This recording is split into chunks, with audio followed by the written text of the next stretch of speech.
segunda ponencia de esta mañana, titulada Los puertos espaciales.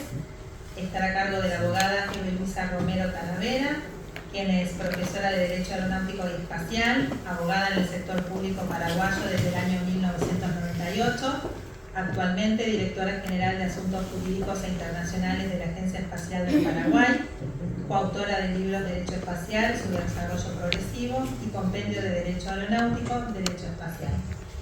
Muchas gracias. Muy buenos días para todos, distinguidas autoridades,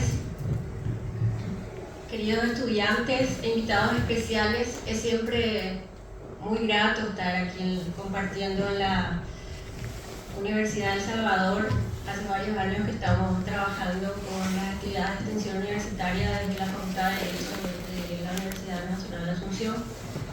Destaco el esfuerzo que hacen los estudiantes para poder trasladarse hasta aquí y sobre todo a los estudiantes de la filial San Juan Bautista Misiones, que me ocupa encargarme de impartir las clases en la ciudad de San Juan Bautista. Bien, el tema que nos ocupa desarrollar en esta ponencia son los puertos espaciales. La doctora Inés Martínez, la profesora, nos estuvo haciendo unas referencias sobre lo que es todas las repercusiones, las consecuencias de la pandemia en el sector de la aviación, y nosotros en esta ponencia vamos a irnos un poco más, pero vamos a irnos un poco al espacio ultraterrestre y luego vamos a volver a tierra, sobre todo en cuanto a las regulaciones de los puertos espaciales, porque hay una gran cantidad de puertos espaciales que en realidad son puertos, así como los aeropuertos, y lo vamos a ir señalando en el desarrollo de la ponencia, de esas características especiales que tiene estos lugares, los sitios de lanzamiento de las naves o cohetes espaciales para poder ir al espacio. Pero antes de llegar a esa parte, vamos a desarrollar brevemente la implicancia, lo que tiene que ver con el derecho espacial, porque si bien estamos ya entrando en un sitio donde nos va a llevar más allá del espacio aéreo, vamos a tener que tener en cuenta por qué se crearon estos puertos espaciales, para qué sirven. Entonces, ¿a dónde vamos desde esos lugares? Y ahí vamos a entrar en lo que conocemos como el derecho espacial, que es un conjunto, podemos decirlo brevemente, de normativas, principios y normativas que regulan todas las actividades espaciales, y esas actividades que se realizan en el espacio extraterrestre, pero desde aquí por lo menos todavía se están realizando desde tierra, y algunas actividades ya podemos inclusive mencionar que se realizan, como las investigaciones en el espacio, como sabemos, en el espacio extraterrestre. Queremos volver a la historia y recordar también esta carrera espacial que se dio con las grandes potencias, lo que marcó, lo que significó la Guerra Fría, y ahí podemos recordar de dónde se lanza el primer satélite artificial. Si recordamos, son estas fechas, son los hitos que marcan lo que es la historia, la era espacial. El 4 de octubre de 1957 se marca un hito importante en lo que hace a la era espacial, como decíamos, por el lanzamiento del primer satélite, que se da desde dónde se lanzó este satélite y por qué marca un hito en la historia. ¿Por qué? Porque fue uno de los grandes acontecimientos que se dan con la invención y el ingenio del ser humano, ¿no? Entonces esto, si recordamos, se lanzó desde el Baikonur, desde el cosmódromo. En ese entonces correspondía ese territorio a la antigua Unión Soviética, y se crea esta base para ese lanzamiento. Entonces ahí la importancia que viene desde dónde, por qué, quiénes fueron, y luego otra fecha también, otro hito que se marca en la historia del derecho espacial es el 10 de octubre de 1967 con el Tratado del Espacio, conocido como la Carta Magna del Espacio, como sabemos en el desarrollo de nuestra materia. Y uno de los caracteres que le marca al derecho espacial es la previsibilidad. ¿sí? Por eso notamos aquí que hacemos referencia y traemos este tema a estas jornadas para desarrollar justamente cuáles son los aspectos regulatorios de los puertos espaciales. Y uno de los principios que hacen al derecho espacial es la cooperación. ¿Sí? Pero también tenemos que tener en cuenta que los tres principios esenciales de este derecho son, así como vemos, la libertad de exploración y el uso del espacio, los fines pacíficos y la responsabilidad del Estado.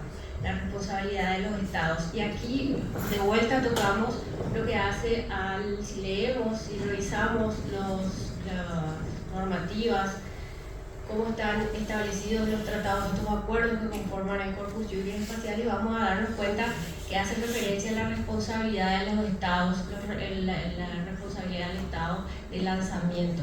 Entonces decimos, ¿y de dónde se lanzan de determinados lugares? De lo que nosotros recordamos, marcamos como hito el 4 de octubre de 1957, vamos a recordar que fue en el Cosmódromo.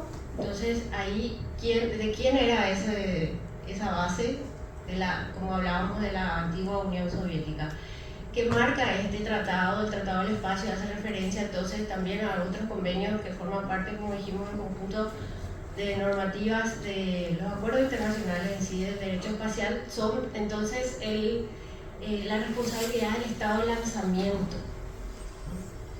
Y aquí es donde nosotros tenemos que empezar a analizar desde dónde se lanzó, dónde estaba ubicado ese puerto espacial conocido hoy en día, puerto espacial o spaceport, como queramos llamarle en inglés.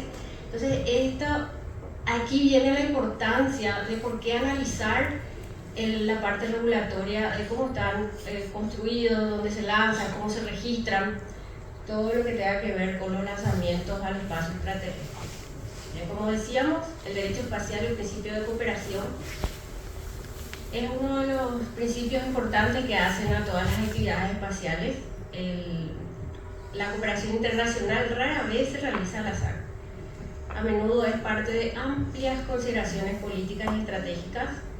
Se considera que la cooperación internacional es un mecanismo y también es un objetivo, por lo que puede figurar en los documentos inclusive de políticas espaciales de varios países que tienen política espacial. En el caso de la República del Paraguay contamos con un decreto del año 2019 que establece cuáles son los principios de la política espacial, hacia qué pautas, cuáles son las pautas que tienen que ser consideradas para ir llevando adelante, para ir desarrollando actividades espaciales.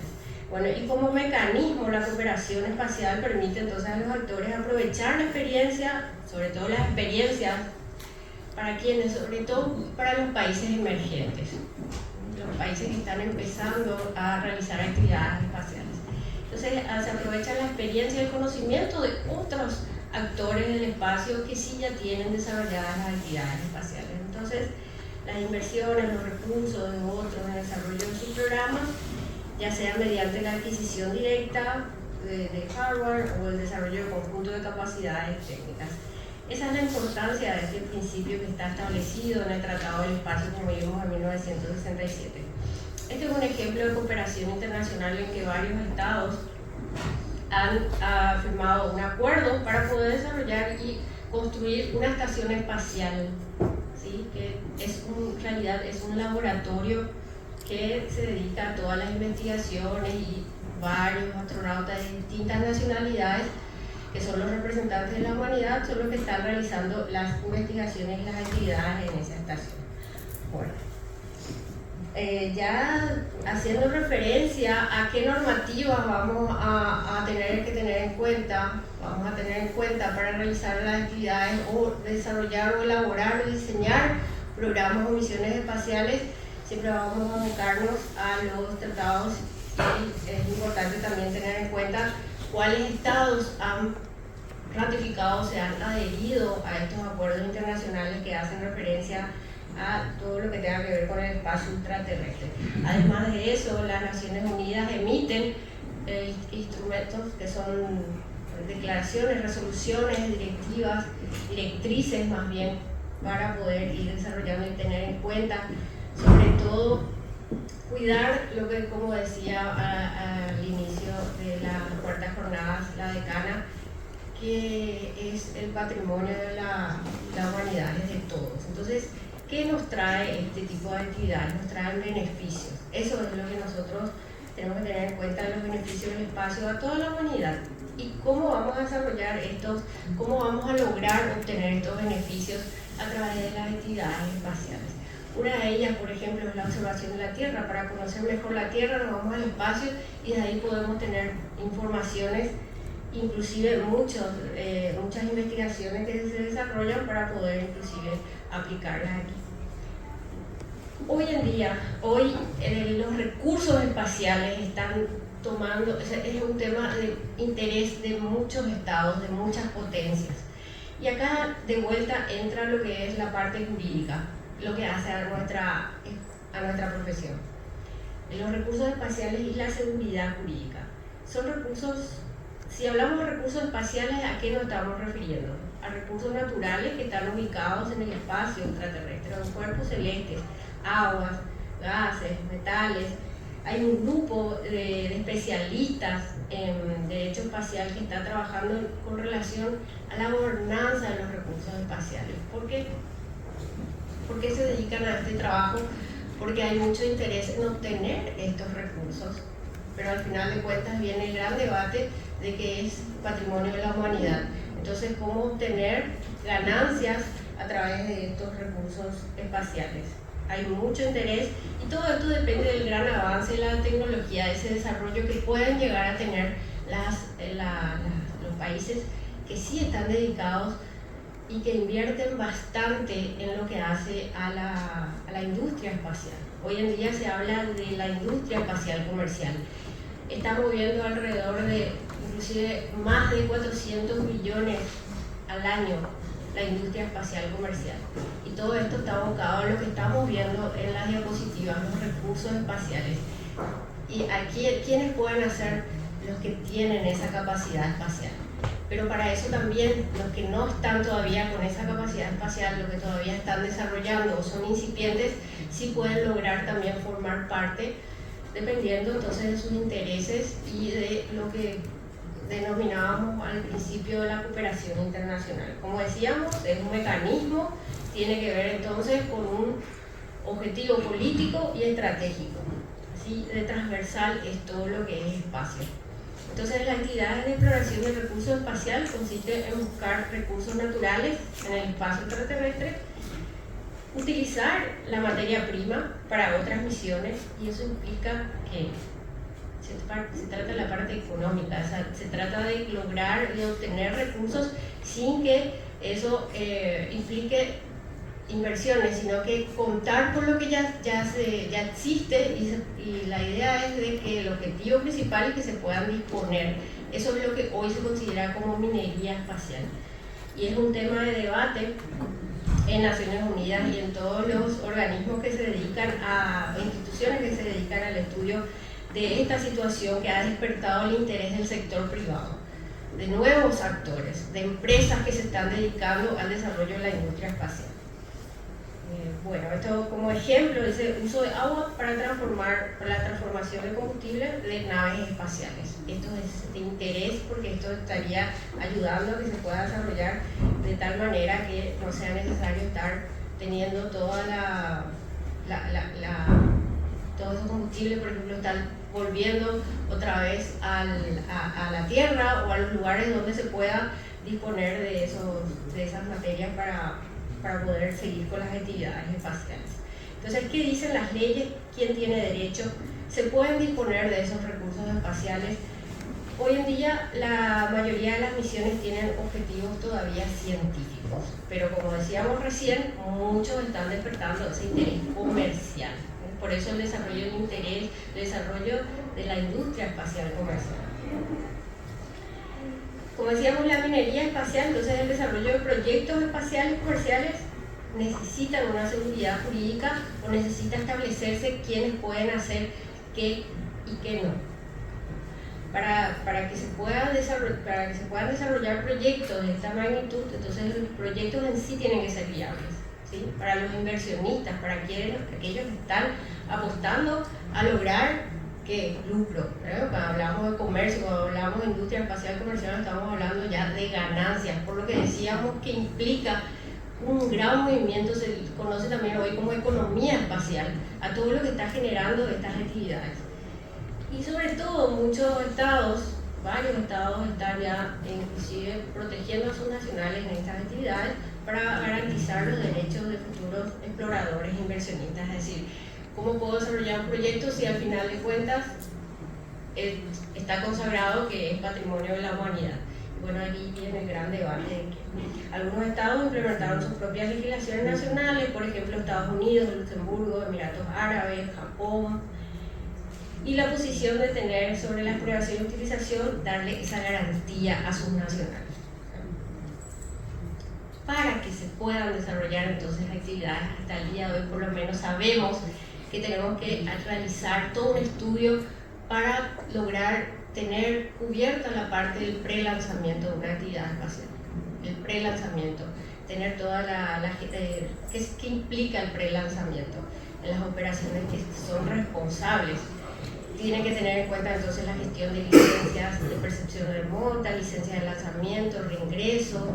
Hay una serie de gestiones que hay que realizar para poder llevar adelante este proyecto y que sea exitoso. La selección de vehículos, de las naves espaciales, y ahí también viene desde dónde lanzar estas naves espaciales, qué es lo más conveniente, cuáles son, y enseguida vamos a ver en la parte del desarrollo de los puertos espaciales dónde se ubican esos puertos, esos lugares, esos sitios de lanzamiento.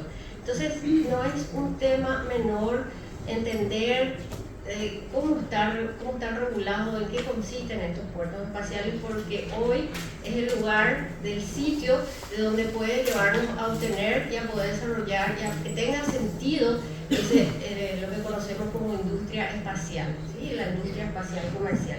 Es decir, no solamente los estados realizan estas actividades, como decíamos, que lo que marcaron hace más de 70 años, todas estas actividades que dieron inicio a esta materia tan apasionante que es el derecho espacial. Y acá vemos las grandes diferencias también entre el espacio aéreo, el espacio extraterrestre, qué tipo de actividades se hacen en uno y otro. Hablamos de la soberanía nacional cuando hablamos del espacio aéreo, y ahí también vamos a hablar de la soberanía cuando se trata de territorio, porque los sitios de lanzamiento están ubicados en un determinado lugar. ¿Sí? Vamos a ver enseguida también los mapas de donde están más de 28 puertos espaciales hay en el mundo distribuidos, y hay ubicaciones estratégicas que tienen que ver con la geografía, tienen que ver con la geopolítica, así que esas ubicaciones también son estratégicas, y como vamos a analizar enseguida, también eso les da un plus a todos esos estados donde están ubicados estratégicamente, ya cerca de lo que vamos a ver, la línea del Ecuador. ¿Por qué es importante que estén ahí? Porque se tienen que realizar ahí los puertos espaciales, se tienen que desarrollar o construir, a diferencia de otros lugares, que eso también estaría conllevando mayores inversiones, ¿no? Por mayor gasto, y vamos a ver enseguida el por qué. Entonces, esta diferencia que vamos a ver entre un espacio y otro, si consideramos a la aviación, tenemos que recordar a la Organización de la Aviación Civil Internacional, como la profesora, la doctora Inés Martínez estuvo mencionando, el rol de la base. Tenemos que ver que en cuanto a las actividades del espacio, las actividades espaciales que se realizan sobre todo en el espacio extraterrestre, no existe todavía un organismo internacional con el mismo estatus de la base. Sí, vamos a entender que existe una Secretaría de las Naciones Unidas para Asuntos del Espacio Extraterrestre que tiene un estatus, no como secretaría, ya ha avanzado en ese sentido, pero todavía no es un organismo internacional ni tampoco es como la Organización de la Aviación Civil Internacional. Bien, estas diferencias que vamos a ver en todas las regulaciones que hacen al espacio aéreo y al espacio ultraterrestre, ¿no? Con relación a la responsabilidad, por ejemplo, los estados en el espacio aéreo no son responsables de los daños causados por las aeronaves que están registradas y son propiedad de entidades no estatales. Son responsables los propietarios de las aeronaves. A diferencia, como decíamos al inicio, si hablamos de responsabilidad y vamos a recordar el convenio de responsabilidad, vamos a tener que tener en cuenta que los estados de lanzamiento son responsables. Entonces ahí viene la importancia también de considerar las regulaciones nacionales para que cada estado tenga regulado en su derecho positivo las normativas que hagan a la responsabilidad de aquellos que se dediquen a las entidades espaciales. Bien, hay grandes diferencias entonces en cuanto a las normativas del espacio aéreo y ultraterrestre. No nos vamos a detener aquí, pero vamos a ver también que este es otro tema de un grupo de trabajo que se dedica anualmente. En realidad, varios años dejó de ser un tema de la agenda de la Comisión de Asuntos Jurídicos de Naciones Unidas, la delimitación del espacio extraterrestre, pero este año volvió a tener esa importancia, se volvió a dar y se volvió a plantear e inclusive a designarle a un representante, el doctor Jan Grosner de Brasil, como presidente de este grupo de trabajo que en realidad despertó el interés de varios participantes miembros de la COPOS, pero no tanto, porque muchos estados consideran que no hay una necesidad de delimitar el espacio extraterrestre del espacio aéreo, es decir, algunos estados consideran que no es necesario, que todavía no ha ocurrido nada, pero tenemos que recordar que el derecho espacial tiene una de las características que es la previsibilidad.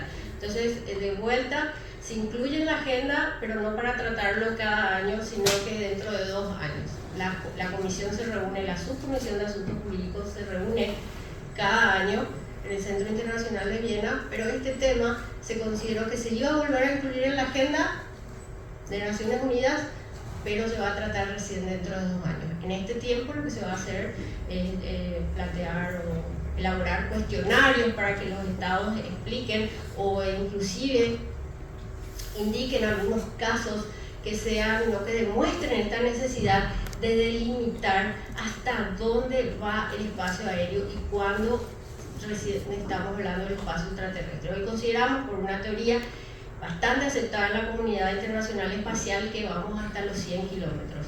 Pero acá viene el problema y cuando consideramos por lo menos algunos de los que estudiamos esta parte del derecho que es hasta dónde y cuándo tenemos que aplicar las normativas del derecho aeronáutico y cuándo las normativas del derecho espacial. O sea, esa es la cuestión del gran debate. Bien, sí, ahí viene la pregunta. ¿Es necesario establecer un límite? Y eso es lo que está en la agenda de Naciones Unidas y veremos si más adelante, pues hace tantos años que se estableció para poder fijar el límite que lo divida uno u otro con ese objetivo de saber hasta dónde se aplican cuáles normativas. Aclarado esto, entonces vamos ya a los puertos espaciales o spaceport, como habíamos dicho. Estos sitios que podemos ver en la diapositiva son los puntos donde se establecieron los sitios de lanzamiento en todo el mundo. Como decíamos, la mayoría de los lanzamientos espaciales se realizaron desde bases militares o gubernamentales desde sus inicios. Esos son conocidos como puertos espaciales. A lo largo de los años se desarrollaron los puertos espaciales comerciales. ¿Y eso por qué? Porque hubo una demanda en la industria espacial, hubo un despertar de las empresas privadas. Las empresas privadas no solo en los estados se dedicaron a las actividades, sino que hoy podemos hablar de que muchos estados están considerados sí como estados emergentes, países emergentes, pero hay además de eso muchas empresas dedicadas a lo que es la actividad, la industria espacial comercial. Existen varios puertos espaciales comerciales en el mundo. El número exacto puede variar también dependiendo de cómo se definan los términos puerto espacial y comercial. Por eso es un tema que queremos compartir para poder entender ¿cuál es la regulación de los puertos espaciales? Bueno, por citar algunos de los puertos espaciales, vamos a volver ahí, podemos, los más conocidos y activos. Tenemos que tener en cuenta también que existen puertos espaciales que están activos y otros que están inactivos, pero hoy podemos hablar de 28 puertos espaciales y muchos se están desarrollando, se están diseñando para poder establecerse en determinadas zonas, para que sea un plus más, como decíamos, un recurso más para ese país, porque está despertando, se está desarrollando esta industria espacial. Este es un mercado no solamente para los ingenieros, para los investigadores, para los constructores, no solamente para esa, es una gama de profesionales que están vinculados a las actividades espaciales. Por ejemplo, nosotros, la parte médica, la parte de los profesionales del derecho, que tienen que entender lo que es el derecho espacial, tienen que entender lo que es el derecho aeronáutico también, para poder asesorar, para poder estar trabajando con todos los que, con las empresas privadas, con los estados, con los investigadores, con la academia. En realidad es lo que nosotros estamos haciendo, es compartiendo y estableciendo, y sobre todo el tratar de establecer un tema de estudio, de debate que podría ser de interés de parte de todos con relación a la situación de cómo están hoy las normativas de los puertos espaciales. Algunos de los puertos espaciales comerciales más conocidos y activos, por ejemplo, son el de Spaceport América, el que está en Estados Unidos, varios están en Estados Unidos. Podemos hablar también de el que está en la Guyana Francesa, eso corresponde, como sabemos, a otro país, pero si bien está establecido ahí. Y otros como el de Brasil, que lo tenemos también cerca, que es el de Alcántara, se reabrió, se le dio otra vez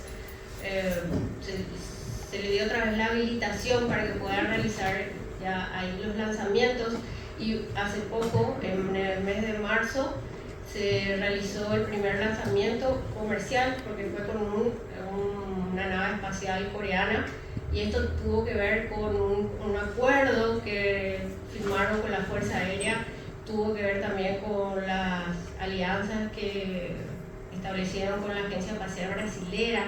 Es decir, hay un despertar en todo el mundo, sobre todo por eso Brasil también rehabilita el centro de lanzamiento de Alcántara. Y vamos a ver en varias partes del mundo. Bueno, existen otros puertos espaciales también, como decíamos, en diferentes etapas de planificación. Hay algunos que se está pensando en que se establezca en el mar, es decir, inclusive ahí habría que ver en qué parte, a quién le corresponde, a nadie le correspondería regular y controlar. Y otro detalle también importante es quiénes controlan los puertos espaciales. Bueno, entendiendo entonces esto, la ubicación estratégica, para que entendamos, es un detalle muy importante. Al girar la Tierra, o sea, la Tierra gira alrededor de su eje, todos los puntos de su superficie tienen una velocidad horizontal natural. ¿Por qué tenemos que entender esto? Tenemos que entender por qué se establecen en ciertos lugares y también por qué tienen que estar cerca de la línea del Ecuador. A ver si pasamos. ¿Sí? Esa línea roja que vemos es la línea del Ecuador, y tenemos que entender entonces que la magnitud de la velocidad superficial horizontal depende de la latitud de donde esté, ¿verdad? Entonces los puntos cercanos al Ecuador tienen una velocidad más alta. ¿Qué significa eso? Que al poder realizarse, si se ubican en estos lugares estratégicos, los puertos espaciales, lo que van a hacer, en palabras sencillas, es gastar menos combustible, es invertir menos a que estén en otros lugares más distantes a esa línea, porque tiene que ver entonces con la parte de la ubicación geográfica. Por eso es que muchos puertos espaciales vamos a ver que están ubicados en esas zonas, o las zonas cercanas. Entonces, entendiendo esto, también tenemos que tener en cuenta otro detalle importante, que es la geopolítica. La geopolítica es importante para la ubicación de los puertos espaciales, principalmente porque la elección de la ubicación de un puerto espacial puede estar influenciada por factores políticos y estratégicos. La ubicación de un puerto espacial puede ser determinada entonces considerando unos factores que son aspectos importantes como la seguridad nacional, la protección de activos espaciales, la cooperación internacional en la exploración y el espacio. Por eso decíamos al principio, hablábamos de ese principio de cooperación al inicio de la presentación. ¿Por qué era importante entonces entender cuáles eran los principios que regulan estas actividades espaciales? Bueno, y de vuelta a la geopolítica, los países que tienen puertos espaciales, como decíamos, pueden tener ventajas económicas y estratégicas significativas y pueden atraer inversión extranjera y ser una fuente de empleo y de innovación tecnológica. Por eso les interesa. Suerte aquellos que están más cercanos a la línea del Ecuador. Y para otros, aunque sea más costoso, ya dependerá un poco de la innovación tecnológica y también de la aplicación de ese principio de cooperación que, como decíamos, es un mecanismo y está marcado por objetivos y estrategias. Entonces, la geopolítica puede influir en la colaboración y en la competencia entre países en el espacio. Los acuerdos internacionales y la cooperación son importantes para ese tipo de actividades, ¿no? Entonces, la geopolítica, de vuelta, reiteramos, importante para la ubicación de los puertos espaciales porque puede influir en la seguridad nacional. Baikonur, por ejemplo, que fue se denomina Baikonur el lugar, el sitio de lanzamiento del primer satélite artificial, el Sputnik 1, fue seleccionada debido a su posición geográfica cerca del Ecuador, lo que permitió aprovechar la rotación de la Tierra para obtener un impulso adicional. Otro factor también importante es el clima. Y esto, con el clima, por ejemplo, favorable y amplias áreas deshabitadas que hacían al entorno de ese lugar, entonces también hicieron posible que se realicen varios experimentos, varios lanzamientos, porque esto también trae consigo lanzamientos que de repente son fallidos, que no llegan a tener éxito, entonces tienen que estar en un lugar más despoblado, que no le afecte sobre todo a la seguridad a la población. Entonces, en ese lugar, cuando hablábamos de Baikonur, entonces también se utilizaba para pruebas, exclusivamente para pruebas, para experimentos. Y otro detalle también es que el factor o el aspecto político influyó elegir ese lugar de tal manera que la elección de Kazajistán, porque hoy ese cosmódromo, ya ese territorio donde está ubicado ese cosmódromo ya no le corresponde lo que hoy conocemos como como Rusia, ¿verdad? La Federación de Rusia, le corresponde ya a Kazajistán. Y aquí viene lo que tiene que ver con lo que hablábamos de la geopolítica.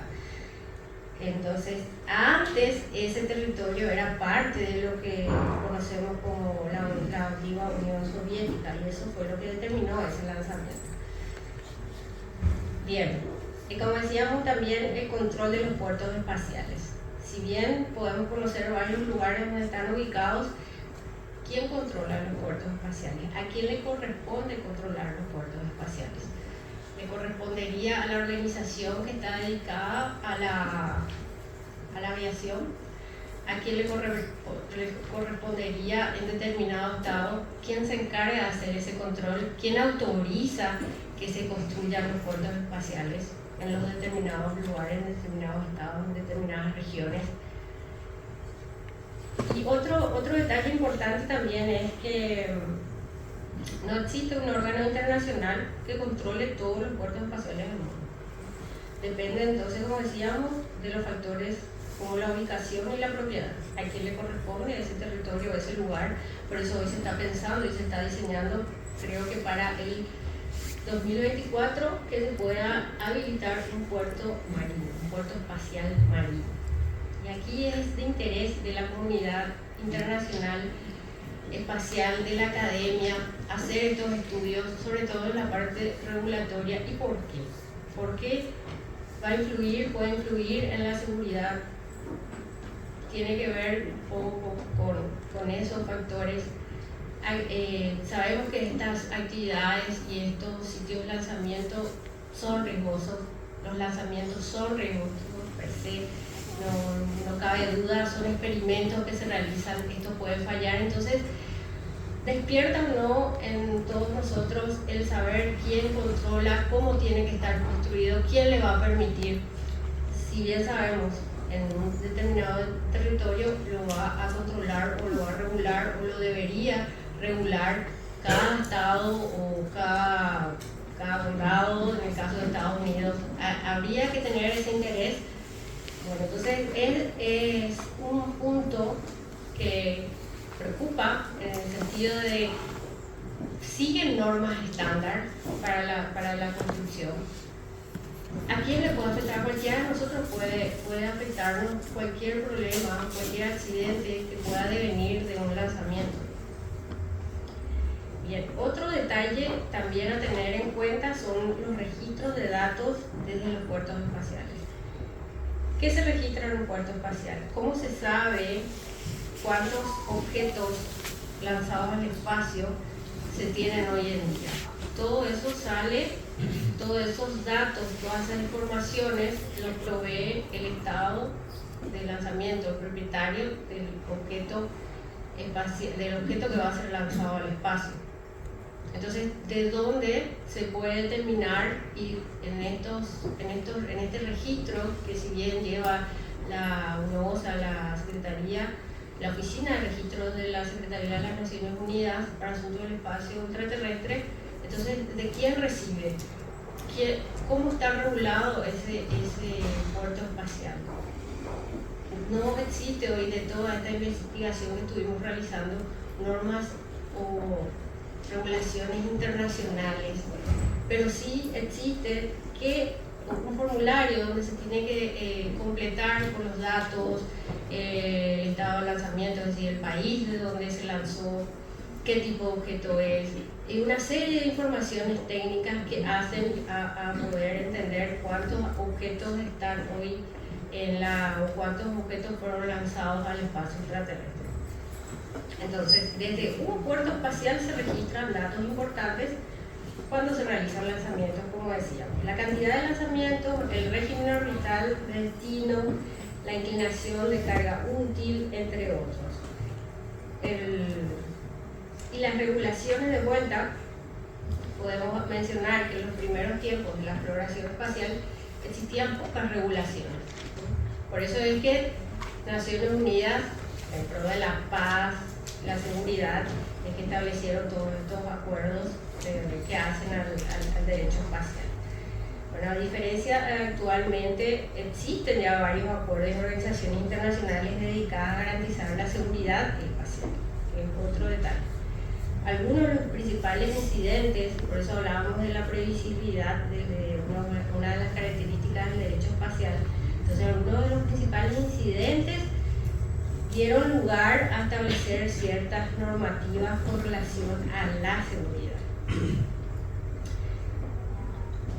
Pero hoy no hay reglas acordadas globalmente sobre cómo desarrollar o operar una instalación de lanzamiento espacial. Que los puertos espaciales se desarrollan generalmente como activos nacionales. ¿Qué quiere decir? Recursos, infraestructuras que tienen los sistemas que son esenciales e imprescindibles para mantener y desarrollar las capacidades nacionales. Es lo que le destaca, le diferencia a cada estado contar o no con un puerto espacial.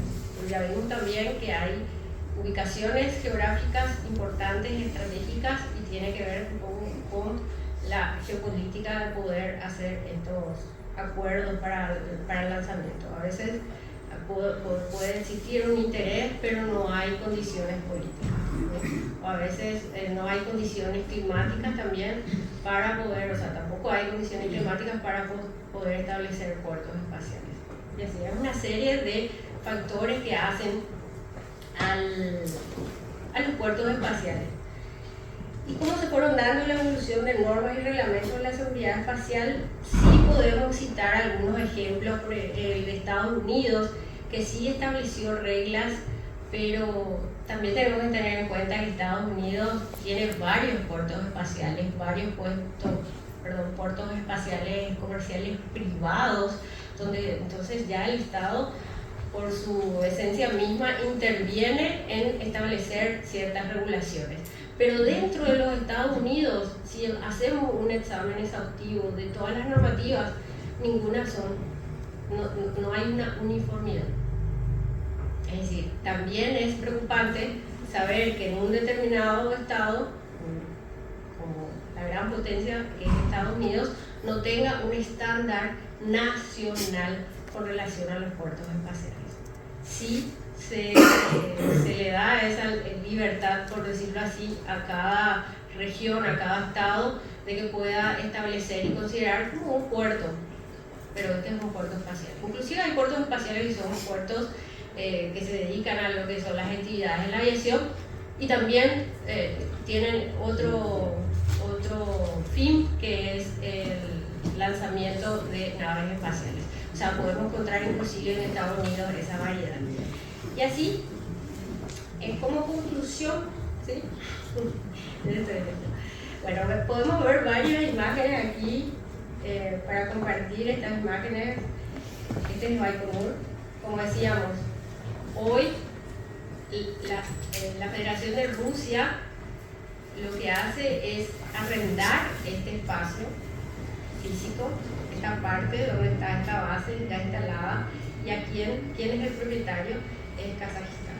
¿Sí? Esto cambió con el transcurso de los años, y ahí viene de que al final, si bien antes era propiedad exclusiva de la antigua Unión Soviética, hoy está en una posición de que no dispone de ese sitio, no dispone de esa parte, y tiene que estar ya, porque no corresponde más a su estado, tiene que entonces estar arrendando, tiene que firmar contratos para poder hacer lanzamientos de ahí.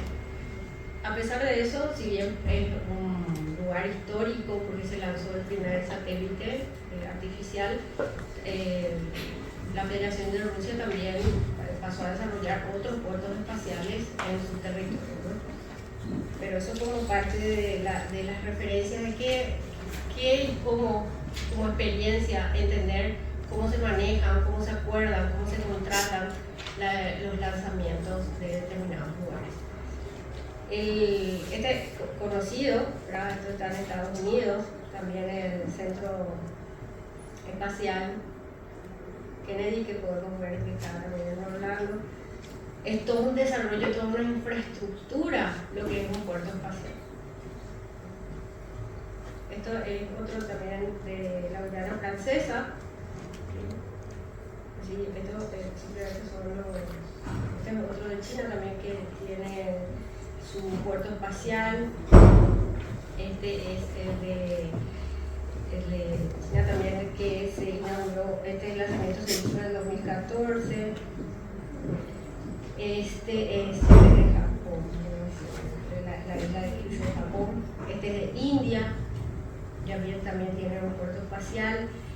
Este es el de Estados Unidos, en Virginia. Este centro espacial es muy significativo para la República del Paraguay porque fue el lugar de lanzamiento del cohete Antares, que transportó el primer satélite paraguayo, ¿sí? Como parte de una constelación de satélites. Entonces, ¿qué hizo Paraguay en el caso de cómo iba a acordar con Estados Unidos? Porque este es un puerto espacial que le corresponde a Estados Unidos, no es privado. En realidad aquí Paraguay no acordó un acuerdo, ningún contrato para poder hacer el lanzamiento, porque el cohete no era de Paraguay, ni ninguno de los países que formaban parte de los satélites, los nanosatélites que iban a ser llevados a la Estación Espacial Internacional y de ahí puestos en órbita, sino que esto ya fue parte de un acuerdo entre Japón y Paraguay, entre la Agencia Espacial Paraguay y el Instituto Tecnológico de Kyushu, con la Agencia de Exploración Aeroespacial de Japón, que es la JAXA, y ellos se dedicaron a establecer, a firmar un contrato para que en ese cohete pueda ser lanzado a la Estación Espacial Internacional estos 3 nanosatélites, entre otras cargas y otras misiones que también estaban destinados a este cohete.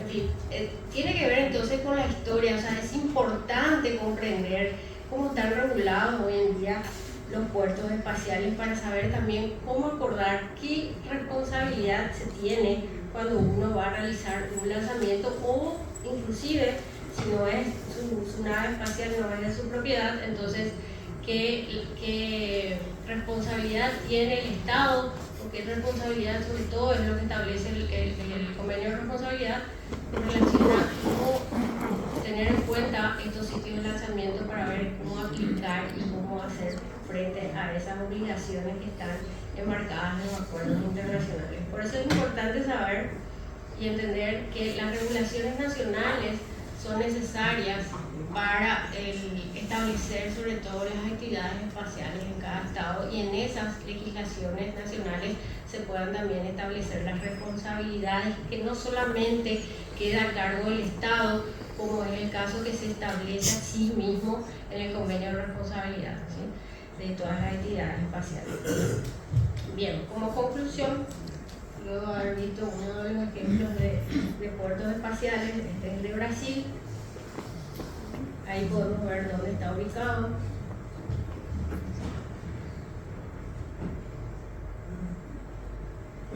Vamos a ver también, analizar que las regulaciones de la Organización de la Aviación Civil Internacional, si bien se dedica a lo que es la aviación civil y establece o recomienda normas y métodos, no se hacen referencias a los puertos espaciales.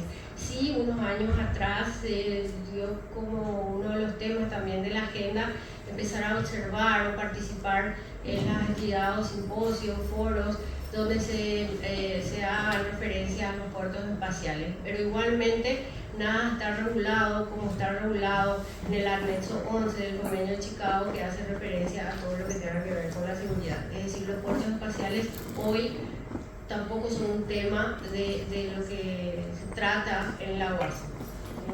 Pero sí, hace un par de años atrás fue uno de los puntos que inclusive despertó la necesidad de preparar cuestionarios a los estados para saber cuáles tienen puertos espaciales, cómo están regulados.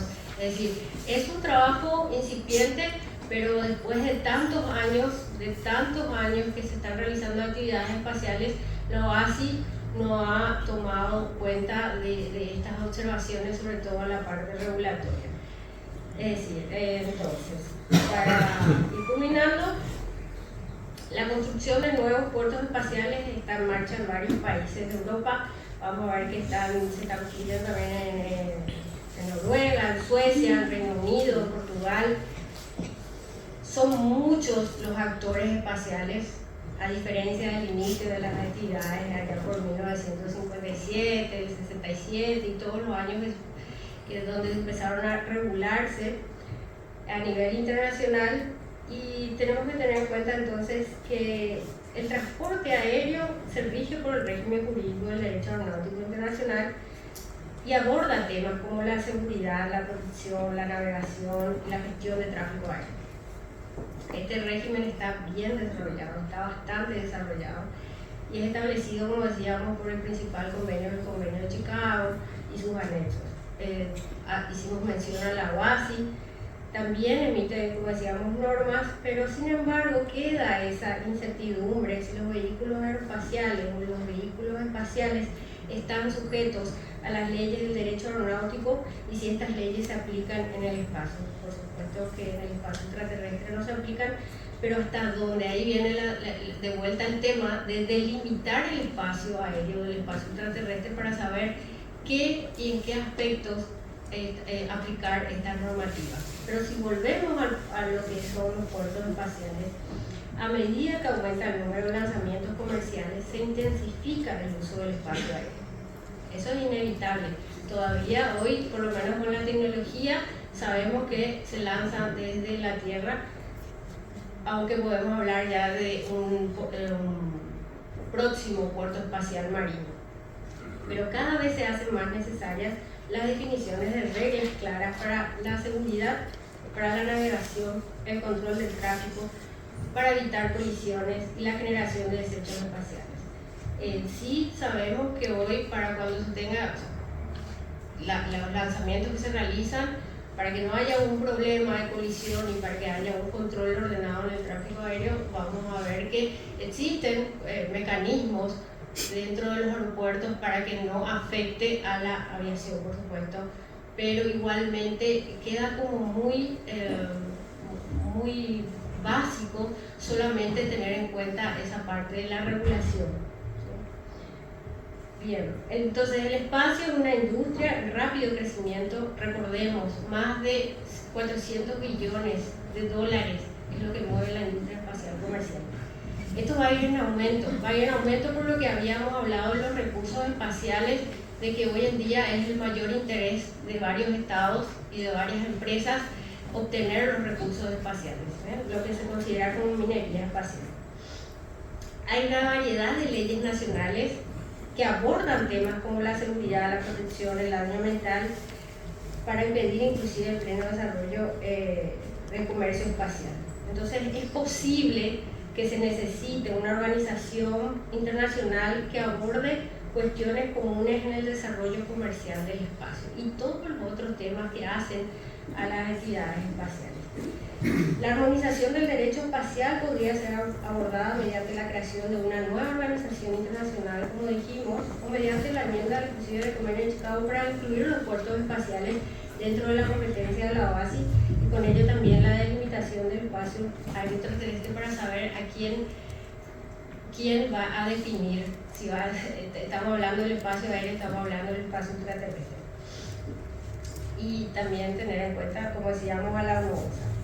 Y sobre todo la atención de las observaciones y los mandatos de la UIT, la Unión Internacional de Telecomunicaciones, en todo lo que tenga que ver con las actividades espaciales y a lo que indica su mandato. Entonces es importante que los formuladores de políticas consideren necesarias las soluciones reflexivas sobre estos aspectos, que son problemas, pueden ser problemas, podemos identificar el desarrollo del comercio espacial y hay interés entonces de todos regular de mejor manera, dándole lo que se consagra como la uniformidad, que es una característica tanto del derecho aeronáutico como del derecho espacial.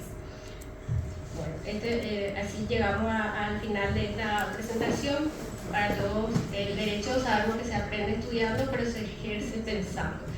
Nosotros tenemos que seguir estudiando y tenemos que seguir pensando cómo ejercer de la mejor manera. Muchísimas gracias por la atención.